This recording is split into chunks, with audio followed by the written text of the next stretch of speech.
So we are going alphabetically tonight. So we're going to start with Lisa Gore. Lisa, in a minute or so, give us a brief introduction to who you are. Okay, well, good evening, everyone. My name is Lisa Gore, and I am running to be your ANC Commissioner for Single Member District 34G01. I have nearly 30 years of experience in public safety as a retired law enforcement officer.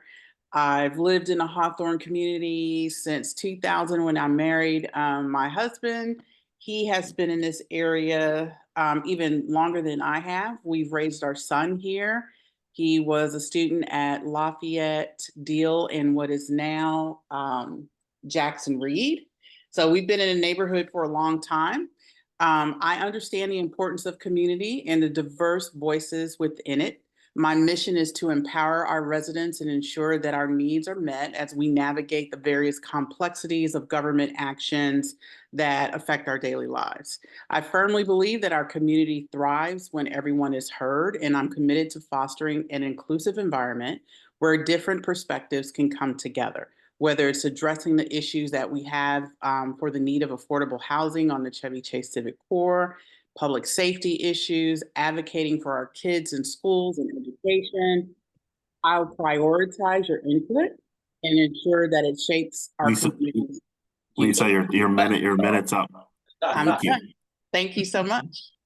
Now we're going to move on to Peter Gosselin. I didn't know a band was going to arrive at that crucial moment.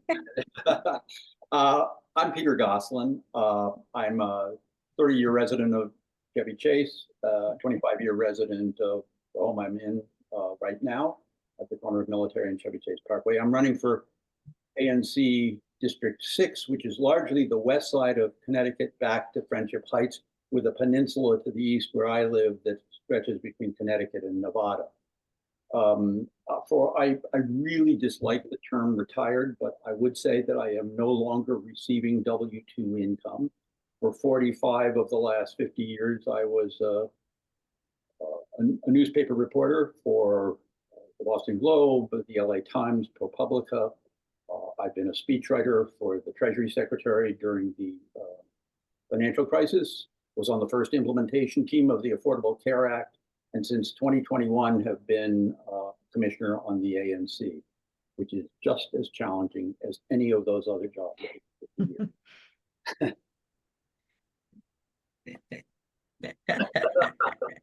All right. Thank you, Peter. And now Bruce Sherman. Well, good evening, everyone. I am Bruce Sherman. I'm the candidate for Single Member District 02. I want to thank the Chevy Chase Community Association for hosting this candidate forum, and I want to thank all the members of the community who've joined. It's great to speak to you. I'm actually doing that from the Netherlands, where I am participating in a international meeting of media organizations that work to support freedom of expression and freedom of the press worldwide. That is my profession in terms of international media development. And I'm pleased to be here for that. And also pleased to think about the work that we do at the ANC and also giving voice to our neighbors and supporting our local democracy by allowing our community members to participate in democratic governance. I believe profoundly that the ANC is an institution that serves an incredibly important function of allowing our neighbors to take full advantage of what the district offers, which is to have a voice in our government. And I do all I can and pledge to do all I can as a commissioner to support that function and our neighbors' role. So thank you. Thank you. Now, we have 5 questions we're going to ask each candidate. They've received the questions beforehand. 2 of the questions come from our neighbors. They were submitted by email to the Chevy Chase Chevy Chase Community Association. Jory and I will alternate in asking those questions. The candidates will get 3 minutes to answer each question and then 90 seconds for a rebuttal. Jory, go ahead with the first question. Okay, first question is for Lisa, and that is, why are you running for the ANC? So I'm running for the ANC to represent the needs of my community, helping them navigate the numerous government actions that we all face in our daily lives, and to advocate for their interest on key issues. I think now more than ever, it's really crucial to have a commissioner who can approach this role with the respect that it deserves. I do believe what truly makes our communities thrive is the diversity within our individual community members. And with that, the unique perspectives that they bring. We don't have what I believe is a single voice of the community. I believe we have many voices. And as a commissioner, I think it's vital to recognize that and to recognize the diversity that this brings and to be able to navigate these complexities that arise from the various views, opinions, and values that we all share. So I embrace that challenge rather than view it as a threat. I am a leader. I spent 30 years in the law enforcement community. A lot of those years I spent in senior level management. So I'm a leader that values consensus and coalition building. I believe these are very essential skills, and they're essential for addressing the tough, complex issues that we have today that are going to, shape our future tomorrow. This is a type of leader that I believe Single Member District 01 values, and I'm asking for their vote on November 5th, and that is why I'm running. Thank you. Thank you, Lisa. Sure. I'm running because this is my community. It's the place where I lost my wife to cancer, and I raised my children, where I wrote a book and got laid off. It's where I intend to live out whatever time I'm alive. So one of the reasons, a very selfish reason I'm running, is I want to be sure the community continues to be the kind of place that supported me through all those changes and that can at least offer support to those to come for generations. Even before I settled here, I had a powerful sense of community because I grew up in a small town in Vermont, one governed by a town meeting where my mother was the town doctor. And by the way, I ran the only newspaper in the town from the time I was in third grade to the time I was in eighth. Of course, Washington is far larger and more complicated than Norwich, Vermont. And for years, I lived here. I lived a national life here rather than a local life as a newspaper reporter covering national issues. My first real involvement in a local issue was trying to fight for changes in the apartment building that I guess Rasheen lives in at the corner of Connecticut Avenue and Military Road.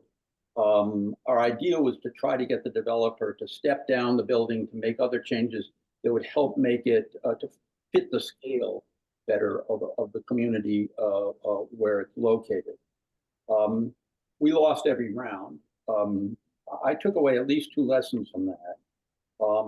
The first is that you have to be involved in local issues and vigilant if you expect to protect your community. The second, and one that also informs the way I'm an ANC commissioner, is that I think in some ways the city is coming to us, and we have to be ready for it and ready to accommodate it in some ways.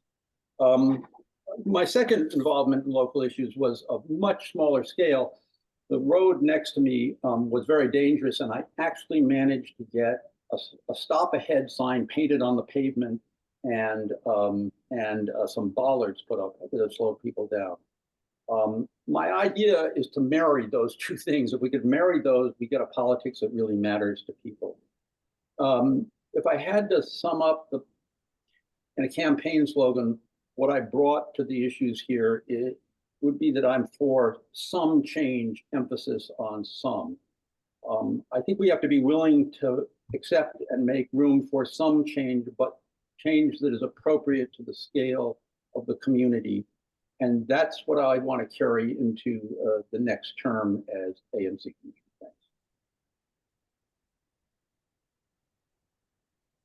Thank you, Peter. And are you ready? And Bruce, why are you running for the ANC? Well, thank you. I'm running for the ANC to make our local government work for all my constituents. I think that's the essence of the ANC job. It means facilitating neighbor access to government services, holding government accountable when it fails to deliver, regularly and substantively informing neighbors of matters affecting our area and them personally, ensuring they have a voice in community affairs, and acting on their voice at the ANC to influence commission policy.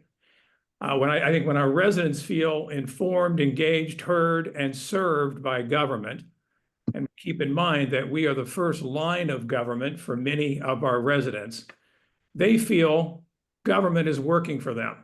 And that in turn instills confidence and trust and a sense of community well-being.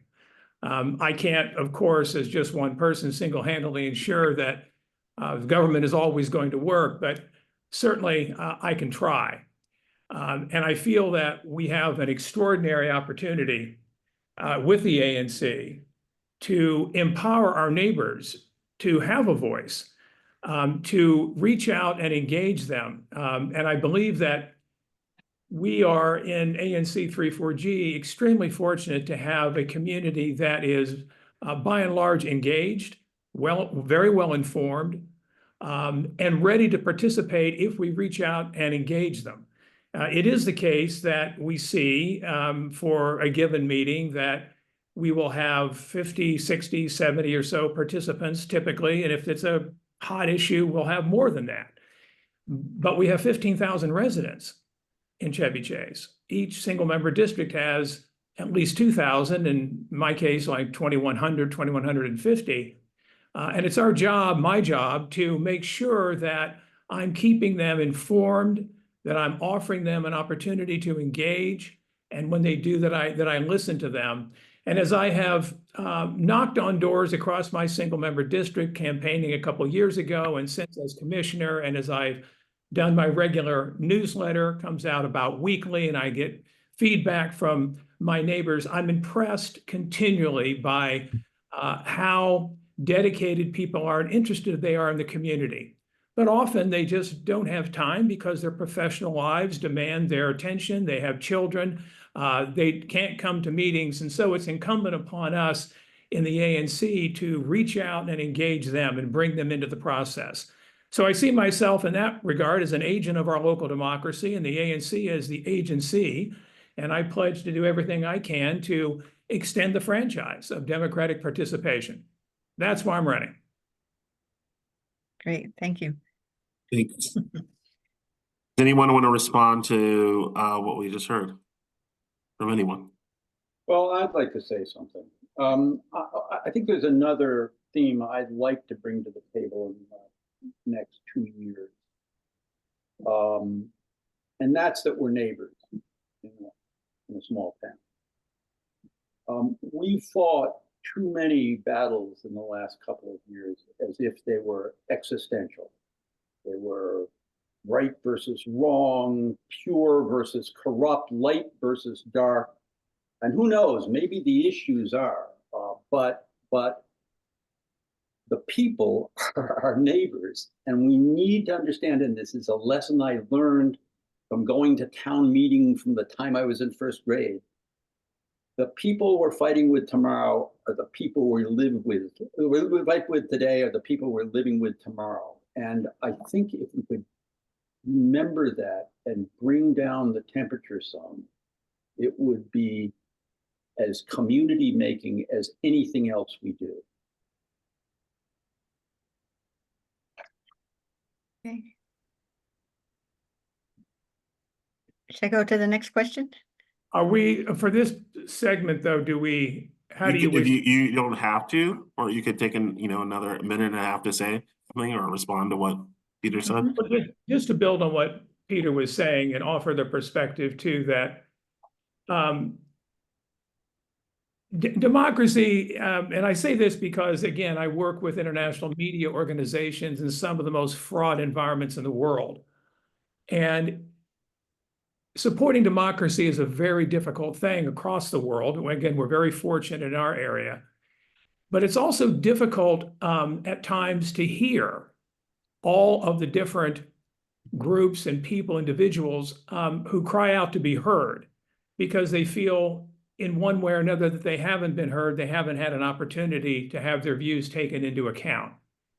And I feel particularly responsible to make sure that we do listen to every group and every individual in the community, and that we honor their views, whatever they happen to be, even when sometimes it gets, as often happens in local politics, a little messy, a little contentious. I support what Peter's saying about building community, and I think we can truly best do that, as Lisa was alluding to earlier as well, in reaching out and listening to everyone and letting them have a voice and making sure that they feel heard. I think it's the case in our community that there are many people who haven't felt heard recently. And when Peter, you and Lisa spoke with ANC 3D about the software they use for community engagement, our friends over in Foxhall, Wesley Heights. All right, Bruce, your time's up. Okay. So let Lisa, do you want anything? I don't know exactly what Bruce is going to say at the end, but let me take a little spin off of what he was talking about. And I'll say from my perspective this, and I agree with both of my colleagues. I do feel we're in an environment that a lot of members of our community don't feel like they have been heard regardless of the outcome. And the ANC and your commissioners have to find a way to balance that. We have to find a way to listen and talk to as many people as we can and find the balance for the right answer. Whether you feel that is what the majority says, going with that, or taking other context into your decision for making that decision. Regardless of where we come out, we have to remember that we are a community. And Commissioner Gosselin is absolutely right. It's been hot in our community for a while. And I firmly believe we have got to have commissioners that are willing to make and help the community tone that down a little bit. And one of the things that we have always done in this ANC, and I know we get a lot of pushback on things, but this has always been an ANC committed to do better. One of the things that Commissioner Sherman was talking about was the technology software that we're currently investigating with our fellow commissioners. That'll give us another web-based tool that will allow the community to go in. It will allow us to put information about projects. It'll allow them to put their feedback, to actually have this conversation. Lisa, your time's up. Thank you. With themselves, and provide us additional feedback. So we're striving to do that. And I think all the commissioners that you have today are willing to do that as well. Thank you. Now we're going to move on to question 2. Starting in with Lisa. With Lisa. Why y'all keep starting with me? Gore, Gore comes before Gosselin and Okay. Should really mix up the order. Yeah. Give it to Sherman. Okay. So do you want to go? Let's start with Sherman then. Okay. Here is the question. The lack of affordable housing is a national issue. Sorry, it's my question. Oh, I'm sorry. No problem. No problem. Commissioner Sherman, where do you stand on the issue of building housing in general, including affordable housing on the Chevy Chase Commons? So let me start with my fundamental position as a commissioner, that I honor the views of my constituents. I pledged to do that when I ran 2 years ago. I've acted on that as a commissioner, and I pledge to continue to do that. So I have stood with my constituents and their views about housing on the Chevy Chase Commons or at the Civic Core, recalling that during the survey last year, about 500 of my SMD 02 neighbors weighed in. 60% of them were opposed to the district's plan to incorporate housing at the site. Most of those opposed only wanted to modernize the community center and library. A smaller percentage wanted no redevelopment at all. Still, 37% were supportive.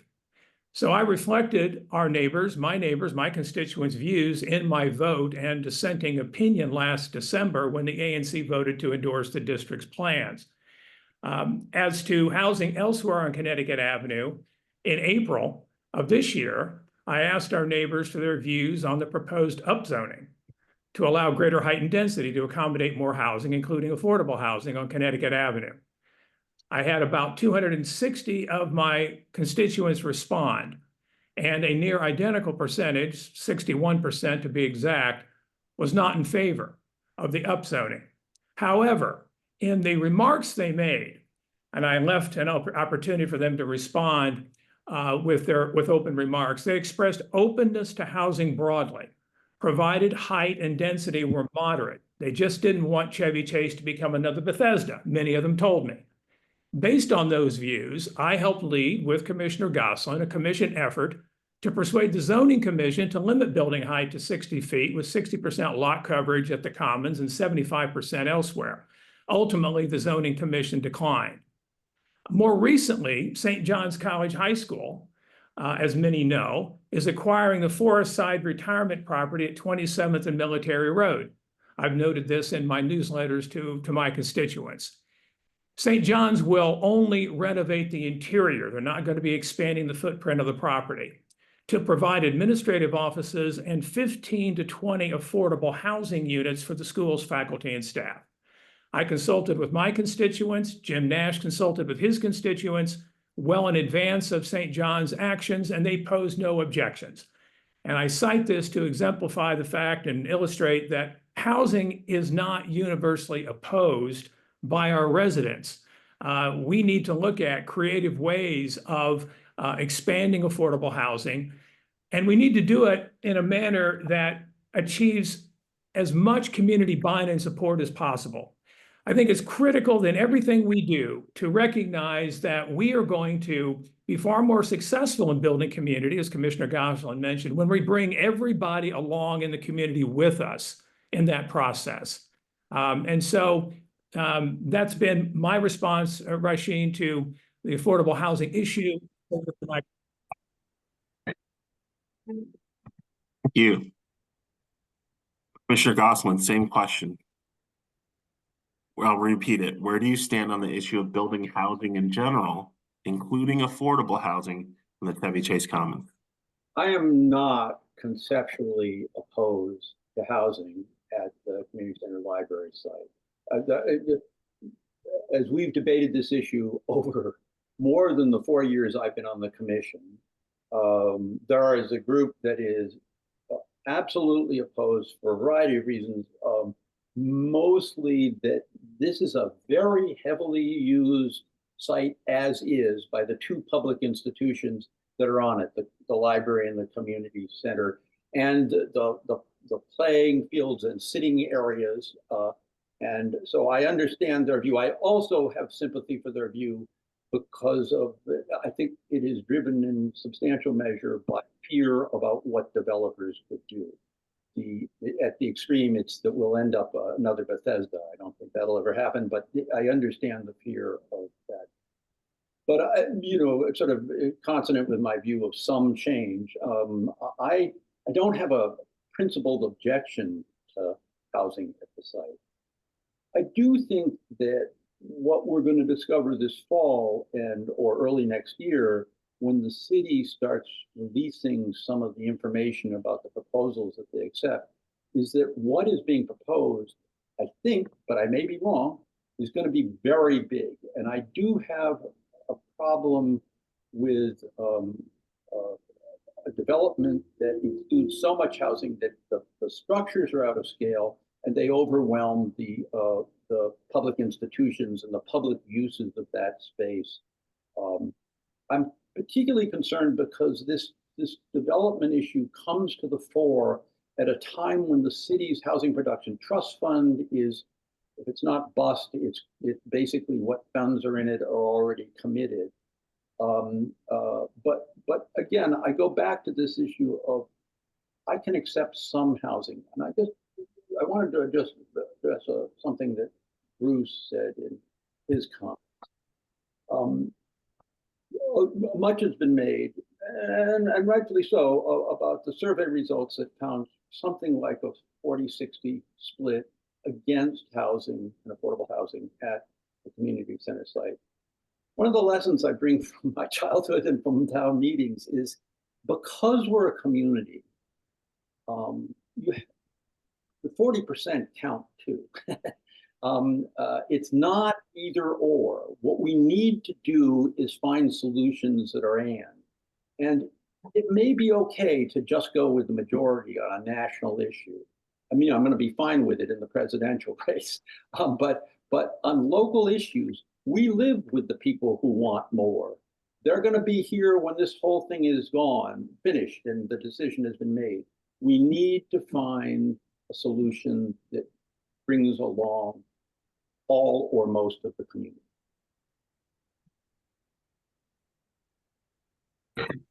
Great, thanks. Commissioner Gore, could you read the question? No, I'm good. So my position on affordable housing is I'm a firm advocate and supporter of affordable housing, and I've never made bones about that. I'm also probably, if not the only person that's worked around affordable housing, low income communities for the majority of my years. So I know how critical housing is in general to our communities. The issue that we have with affordable housing is not just a DC issue, it's a national issue. We have a vice presidential candidate that part of her platform is to produce 3 million rental and home ownership units by the end of her first term. Hopefully she'll get an opportunity to do that. It's also a regional issue. It's an issue that we're dealing with Maryland and Virginia. And as part of this regional coalition, DC has made a commitment to try to, devise a plan to address the goals that the mayor has set out to help us meet our affordable housing goals for DC and the region. And as some of the commissioners have already said, this is an issue that trickles down to our local community. Whether you see that as Rock Creek West, Ward 3, Chevy Chase, it's on our doorstep. And, I've seen throughout Ward 4, I've met people that are just like me that ended up homeless, one day had a house and the next day didn't. So I know how housing impacts individuals and communities, and it is critical. We talk about public safety. A safe community is a resilient, it's a healthy community. It's a community that's housed and have the needs that, things that they need to meet. So I do believe Chevy Chase has a role to play in that. I do believe that the Civic Corps Commons, Civic Corps site is a site that we can use for affordable housing at a cheaper and develop it cheaper there than we can in most places. But I also understand that we have to be very, very thoughtful in how we do that. I'm a big proponent on community preferences. I just recently drafted a resolution to DMPED, and some of the commissioners made additional changes calling for a very strong disposition process. We did a survey, and part of the survey that Bruce mentioned also talked about community preferences, which we never hear when we talk about the survey.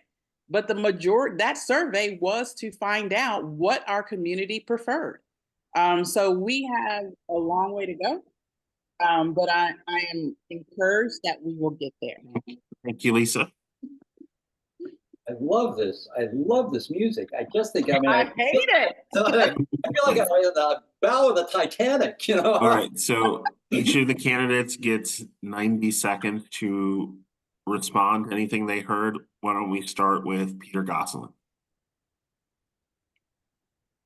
Oh, I think that one of the issues with the community center library is if we can't develop enough housing and affordable housing there, again, I have hoped that we can, over time and within bounds of scale, see housing developed along the avenue more generally.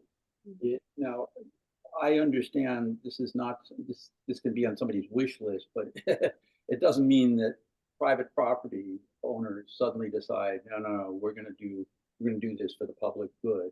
But I do think that while we tackle this immediate issue, we also take on a longer term, we also take a longer term view about what happens on the rest of the avenue. Bruce and I tried in May and early June to convince the zoning commission to lower the maximum possible heights along the avenue, but also but still raise them from where they are now. We weren't successful, and but right now the zoning for the rest of the avenue is kind of hanging fire. But I think that eventually the maximum possible height will end up being something like 70 feet, and that means that there'll be room for some. Peter, your time's up. Okay. Thank you. We're going to move on to Bruce. Yeah, Bruce, you have about 90 seconds.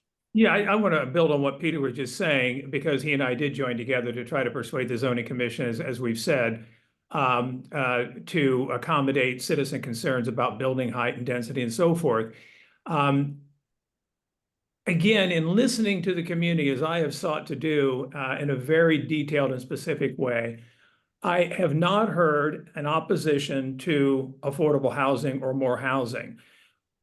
The question initially was framed around housing at the Civic Core, the Chevy Chase Commons, which then involved and is going to involve a trade-off with respect to modernizing or replacing the community center library.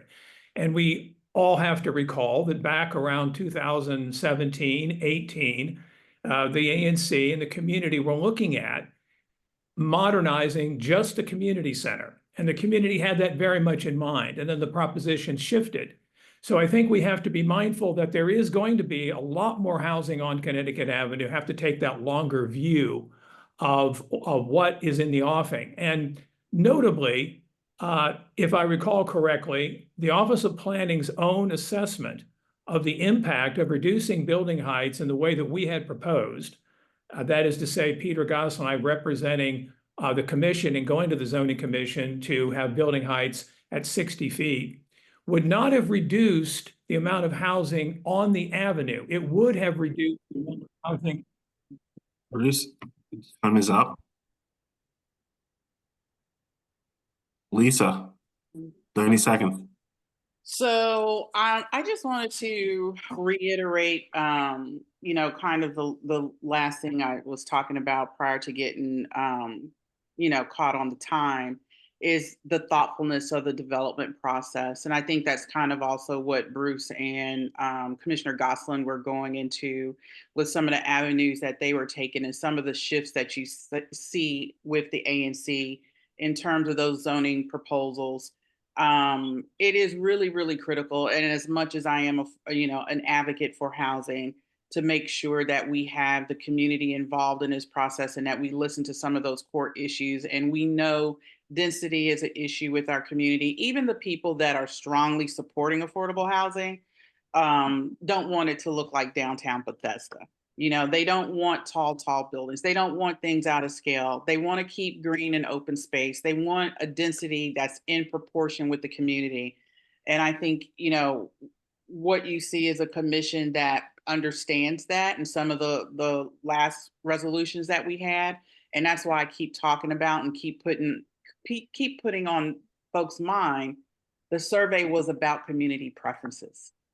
That was the bulk of the survey, is to obtain data so that we can make actionable recommendations when it comes to picking the developer. You know, which development team has a proposal that matches our community preferences more. So Lisa, your time is up. We're going to have to move on to the next question. Okay. Jory, Okay, the next question. so who was first? Is it Lisa? Okay. Oh, Gosselin goes next. Hey, Okay, the next question is, if the development on the library community center site proceeds, how will you ensure that the needs of the community will be met? well, I think the first issue on the table is going to be being sure that the community gets a detailed, easy to understand, easy to appreciate presentation by any of the development teams that have proposals. We have talked about development at that site and along Connecticut Avenue. We have talked about it for 5 years. And we have had the most pathetic presentation, visual presentation, something that would give you a sense of scale of how it would work with the rest of the community. We called again and again and again for the Office of Planning to do decent presentations of this, and we got nothing. Now we have development teams that have got money on the barrelhead. We've said to them in our most recent resolution, you know, we want full presentations that people can understand. So that's the first fight's going to be about that. I have to say that I think after that, I think the library is an amazing institution, and I think at the district level, the library system is simply great. I know that the Department of Parks and Recreation is an award-winning department as compared with other departments. But if you think about our cultural life on the avenue, right? Wesley Church is more important than the community center in many ways. Politics and prose, just outside of our ANC, is more important in many ways, not always, but in many ways, than the community center. The community center could be a nexus for real community involvement of all sorts. And there are clearly programs that we should be proud of that are there now and that we need to be sure get back there in any new building. But there also needs to be, I mean, one of the reasons it doesn't serve that purpose right now is that you can't hear anybody in that damn auditorium. The concrete is so awful and bangs around the sound so much. Nobody in their right mind who had a choice of another venue, and certainly no musician would ever play there. So it seems to me that even after we get some settlement about building or not building, housing or not housing, how big, how small, all of that, even after we get the public institutions rebuilt, we got to be sure they're used right there, and then that's going to mean we're going to have to deal with DPR more than we have. Thanks. Thank you, Peter.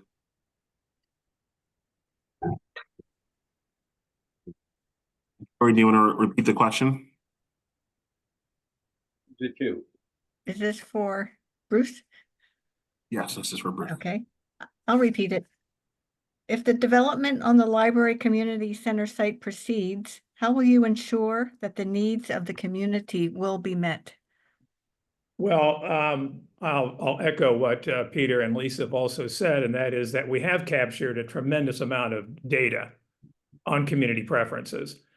Keep in mind, DEMPED did its own survey of community preferences that preceded our survey. Theirs had 1,798, I think, responses. Ours had 2,300. So we do have a mass of data to look at in terms of what the community wants. The thing is that we've also told the community, including many of the people who were not supportive of the city's proposed redevelopment, to hang on and wait until the developers, the bidders, can show their design schemes. That in fact, we were talking in the abstract. We didn't have anything in front of us. We didn't have any plans, no drawings, no visualizations. We couldn't see anything. So we're nearing the point at which we're going to get all that. And I want to make sure, and I know Peter and Lisa do as well, that everybody has a chance to see these, to understand what's in the offing, and to voice their concerns to the extent the community members participate in that process. We've discussed doing another community survey of some sort. We would have to take a look at how we would orchestrate that. I've pledged to my constituents to sample their views if I have, and I hope to have, of course, the design schemes in a way that are presentable to everybody. So online, people can take a look at those. The software programs that we were looking at and are now evaluating that our colleagues at ANC 3D are using would be appropriate for this purpose, to give people an opportunity to see, spend time with the design schemes, and then weigh in. At the end of the day, however, DEMPED is going to look to the ANC for a resolution. So as much as we say DEMPED has to carry out a very thorough process of engaging the community, it's going to fall to the commission to state the preferences and the criteria, if you will, sort of the evaluation of the community. And I want to make sure that at this point, we get everybody involved and give everybody an opportunity to weigh in. So we have the broadest possible support, because now's the time to do that. I'm going to be very supportive of that broad community engagement. As I say, if for whatever reason the commission as a whole decided it did not want to do a survey, I doubt that would be the case. I would, of course, survey my constituents and represent their perspectives on this to the best of my ability.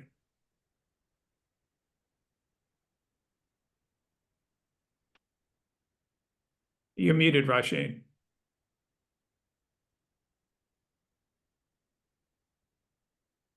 Thank you. Commissioner Gore, same question.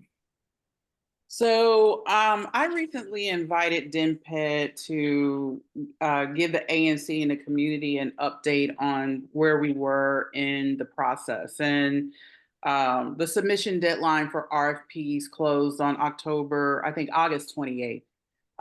So that has passed, and I was very concerned about how we were going to proceeding next. So they gave a preliminary view of the next steps in the disposition process. I wasn't happy about that. It made me very nervous. And I said earlier, work to draft a resolution with some strong suggestions to DEMPED about how they should engage in working with the community in this next phase. So I cannot stress enough what my fellow commissioners have said. And this is actually the beauty of this forum, because we get to just talk. And you can see that there's a lot of agreement with us on these issues, probably more agreement than disagreement. And we all are very, very, very, I cannot stress how concerned we are with these processes. And as commissioners and as a commission, we try to work to put the best avenue forward of how we can get the community what it needs. So what I am going to do is strongly keep in mind those community preferences, work with my district very, very early on. I can't stress how much we need everybody's ear on this, because this is the phase where we are going to decide which development proposal works for us. And we have got to have a larger percentage of community participation for the reasons that Commissioner Gosselin laid out, the reasons Commissioner Sherman laid out. We had a good turnout with our last survey, but it wasn't enough. We're a community of 15,000. In my single member district, less than 10%, roughly 10% of my residents took the survey. I needed up there about 80 to 90. I really feel strongly about this. And I've been talking to people as I do my walk and talk. These are some of the things that I'm saying. We need to make sure that they're involved so that we can have a strong resolution conveying their interest. And we as an ANC have committed to doing that. And it's important for us to, as an ANC, including new members that come in, understand where we are. We're going to support the community preferences. Our community doesn't want tall buildings. They want a particular look and feel.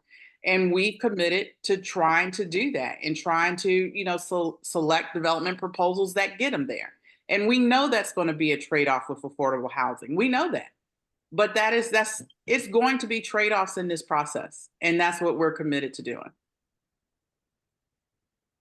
Thank you. 90 seconds for a response. Why don't we start with Peter Gosselin? I think we've wrestled this one to the ground. I have nothing more to add. Nothing to add to that? Okay. Commissioner Sherman? Well, one thing that I would say is that, and this goes for the commission as a whole with regard to giving feedback to the district. We have to be prepared from time to time simply to say no. If our community sentiment is such that we feel strongly that in representing our community, that's the message that we need to send to the city. Keep in mind, in this particular process, has been Council Member Fruman who has stressed the importance of seeing these design schemes.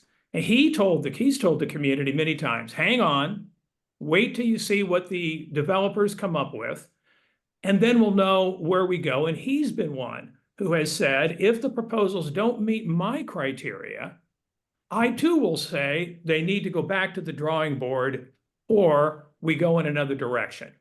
So I think we're going to see hopefully soon what those design schemes look like. And again, as we're saying here, we're going to do everything we possibly can to solicit our community's views on this.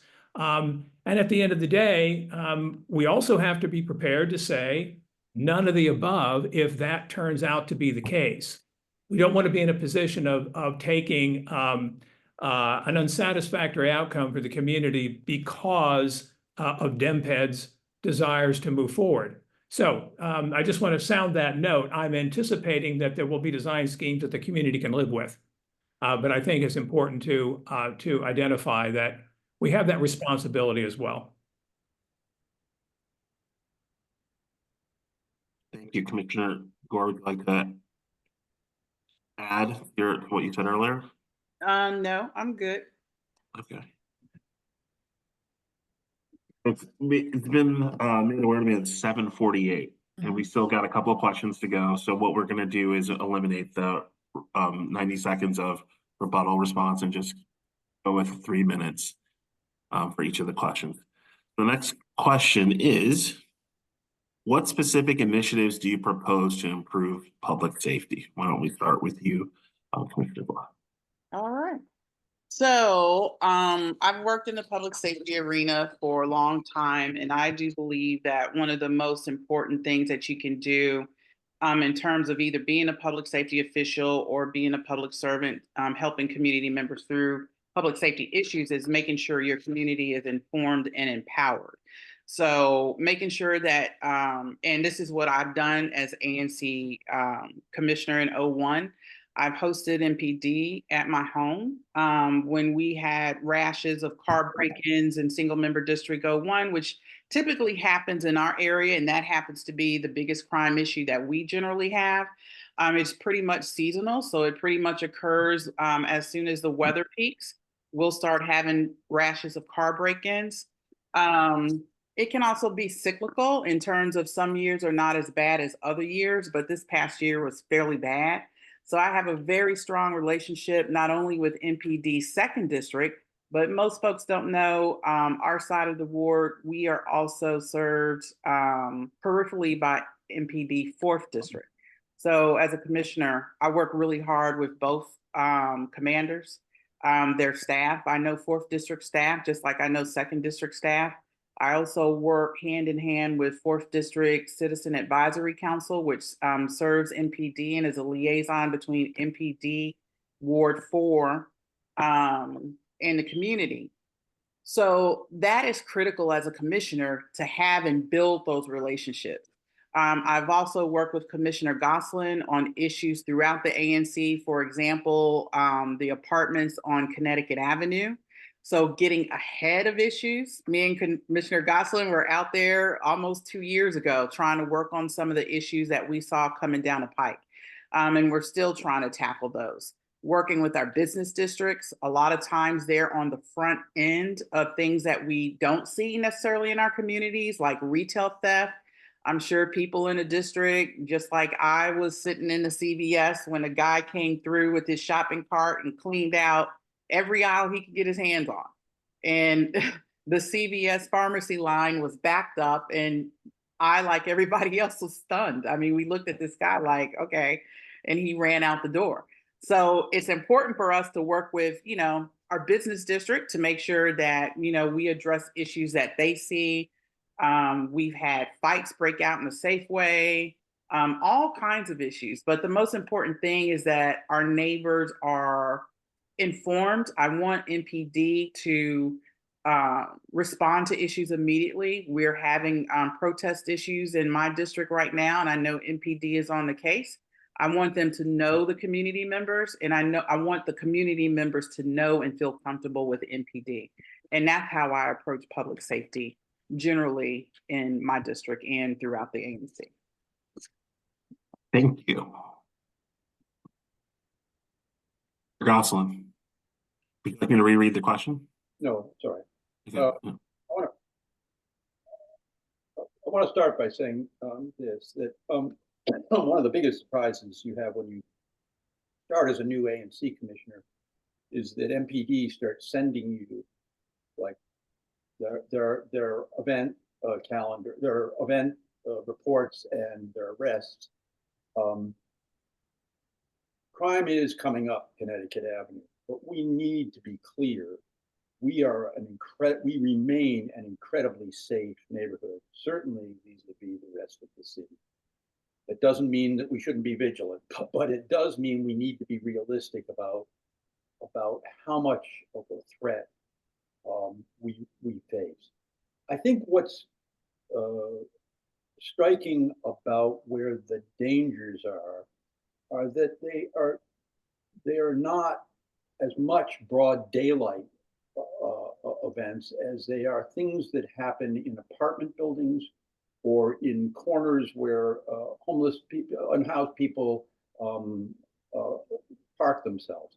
I want to be clear about this. I don't know, and I don't think there's anybody, I don't think even MPD knows who are the perpetrators in many of these instances. But we need to be sure that building managements vet people who are brought into our buildings, who they lease to. We need to be sure the hallways of the apartment buildings in our neighborhood are as safe as the streets. And we need to be sure that we can do something about the unhoused when they cause problems. Again, people without housing need to go somewhere, and we do not have a right to deny them a piece of ground, but we do have a right to keep the peace and to keep civility in our community. I invited the two agencies that I understood are the ones we're supposed to turn to on issues of unhoused, and particularly on the Upper Connecticut Avenue Commercial Corp. And I can't say I have a real sense of who I would call if there's a problem. So these are things, as Commissioner Gore has said, we've tried to work on the apartment safety issue, and I've tried more recently on homeless. It's tough. It's tough in the city. The city does not give you a lot of help. No beef about the MPD, but the rest of the city does not. There are other city agencies just do not step up and help us. So we need to keep drilling down on that. Thank you. And now we're going to hear from Mr. Sherman. So public safety can mean many things, as we're discussing, from effective policing to traffic calming regarding transportation safety. I too receive every day the 2nd District Police reports of crimes in the neighborhood. I can also affirm that violent crime in our broader public service area 201 is very low. We have had some recent and unfortunate stabbings that have alarmed residents, but those are the exception. Most of the crimes that take place are shoplifting incidents, and particularly on Connecticut Avenue at Safeway and CVS, which have engendered greater now police presence. But also, as Lisa was saying, the car break-ins, thefts from autos, and actual car thefts, far more thefts from autos and car thefts. In my single-member district, from January through August of this year, there were 6 incidents of crime. 5 of those were thefts from auto, and 1 was an actual car theft. To address these, I've been very vigilant in reminding my community through my regular newsletter the precautions that MPD urges everyone to take with respect to the simple things of not leaving items in people's cars, installing video like Ring doorbells and so forth, and also impressing upon tradespeople and service staff not to leave things in their vehicles because they become and have become targets. So all those things we've done. I've invited MPD to attend my town hall meetings. I have provided to my constituents the names, phone numbers, and emails of specific second district officers who are prepared to help when called upon, and they've been very responsive. So those are the things that we can do and that I've been doing with respect to crime and minimizing and preventing crime. On transportation safety issues, I've been very proactive and will continue to be proactive in encouraging our neighbors to file traffic safety input requests with the Department of Transportation for traffic calming. I'm happy to say that we have been successful in securing speed humps on Rittenhouse and Tennyson stretches of both of those streets in response to very strong neighbor appeals to slow down traffic. I brought our council member Janice Lewis George to my single member district along with the previous director of DDOT, Everett Lott, to meet with more than 100 constituents in July of last year to impress upon them the importance of. Bruce, your time is up. Or we have one more question. So this is, so we're gonna have to cut back on time for responses. We're gonna give everybody 2 minutes to respond to this, in addition to no rebuttal. And we're also gonna have to cut out closing statements in the interest of getting to the next forum. So, Okay. Jory, are you ready? Yes, I'm ready. And who takes this first? Lisa? I'll take it. Okay. Greater density creates many issues, one of which is not enough school capacity. What is your opinion on alleviating this problem? So, in thinking about this question, there's a couple, trains of thoughts that come to mind. One, it's a current problem. Greater density might exacerbate it, but we have this problem now. So the ANC, we also have a problem with youth homelessness. So we know in 2023, our point of time count, I think, for homeless youth in the city was around 948. So we need both housing and schools. And I look at this also from the perspective of the work that ANC has done in the past. One of the things that I think we are going to have to face in this community, Lafayette keeps getting, remodeled. My son went to Lafayette. He was in trailers while they were doing remodeling. In 2020, 2021, they were facing overcrowding. We had the whole situation with the military road school, and the ANC went to the mayor and advocated for making that a citywide campus, which increased seats for early childhood education. So this isn't, a development density future problem. This is something that we've been fighting in this community, since my kid was in Lafayette and he's 20. So at some point in time, the city is going to have to realize we're going to either need another education campus for early education, elementary school on this side of the park, that fits into our feeder patterns and can address the crowding. The other thing that the city can do, which they didn't do when we were trying to negotiate ECC, Episcopal School for Children, is lease space. We have to be creative, and we have to encourage the city to be creative about space. Well, when we asked the city to buy ECC, they didn't. Commissioner Gore, I'm gonna have to cut you off. Oh gosh. Commissioner Gosselin, 2 minutes. Yeah, look, let me jump off from what Lisa said, and to say that it's a current problem, and we've been trying in the 4 years I've been on the commission, we've been trying to help to get DCPS to focus on the current problem. So I want to focus on the issue of density. I think the answer to this is that by the time we get to the density that really adds to this problem, this current problem, we will have had to have a lot of other debates. And something that's not been mentioned here tonight, but could very well be the hottest issue of the next 2 years, is I think it's highly likely that the city will propose, as Montgomery is now fighting about, as Arlington has already sought to legislate and it's getting pushback, that we eliminate or sharply reduce single-family zoning in this area. And that's going to be a long fight, but I just raise it as an example of an issue that is going to be very hot. It's going to, as you can see, looking at Montgomery County, and it's going to be something that's going to extend over a long period of time. The infrastructure needs of more schools, more roads, better piping, all of that, that will follow in the train of that argument. And I think we ought to be ready for the first chapter of that argument as soon as the turn of the year. Thank you. Commissioner Sherman, minute.